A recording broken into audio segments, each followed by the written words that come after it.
Another contemporary economic myth is that women make 75 cents for every dollar men make because they're discriminated against in labor markets. Like other myths, this does have a kernel of truth to it. So for example, if you add up all the incomes of women and divide by the number of women in the labor force, and then do the same thing for men, what you'll find is on average, women do make about 75% of what men do. What's happening here is not discrimination in the labor market, but differences in the choices that men and women make about investing in their knowledge, their education, their skills, and their job experience that lead to them getting paid different salaries. Economists talk about people's human capital. And by human capital, we mean the knowledge, the skills, the education, and the job experience that people have. And economics argues that people get paid wages according to that human capital. It turns out that men and women invest very differently in their human capital. And we can see that in 4 different ways. First of all, educational choices. Men, for example, tend to go into fields like engineering. Women tend to go into social sciences, into psychology, into nursing. And so where men are making higher salaries as engineers or perhaps in the business world, women tend to end up in jobs for which their salaries are somewhat lower. So even though they may have the same years of schooling, the different choices they've made about their majors lead to them working in different areas and getting paid differently. Secondly, men and women have different expectations about work. For example, if women expect down the road to take time off to raise children, they'll make different choices today about what kinds of skills they acquire than if they imagine they'll be working full-time for the rest of their lives.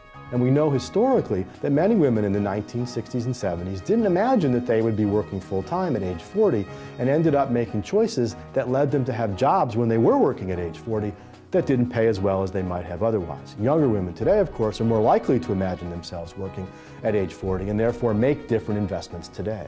Another difference between men and women is full versus part-time work. Women are much more likely than men to work part-time, men are more likely to work full-time. And part-time work, even for the same kinds of jobs, tends to pay less than full-time work. And women tend to prefer part-time work more than men because women still tend to take on the majority of the responsibility for children in the home. Finally, men and women differ in terms of their tenure on a job or the way in which their careers get interrupted. If it's the case that women take time off from the workforce to raise children, that will have an impact on their salaries down the road.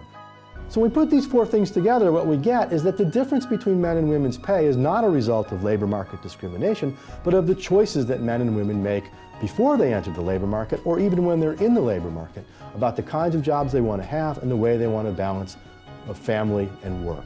Studies that have tried to control for all these factors have shown that if you take a man and a woman, same experience, same education, same job, and compare their salaries, what you find is that women make about 98% of what men do. So that gender wage gap pretty much disappears. And in some jobs, women actually make more. Now, it might well be the case that women are being discriminated against or that sexism is a problem in the choices that women make. For example, girls are guided away from math classes and guided into other kinds of classes. It's also certainly the case that our expectations about women's roles versus caring for children in the household and men's roles about caring for children in the household are very different. And if we think those are poor choices, if we want to see women's pay more equal to men, what we need to do is convince more women to go into areas such as the sciences and mathematics and engineering, and we need to convince men to take more responsibility for children in the house. When those begin to even out, we'll see wages begin to even out as well.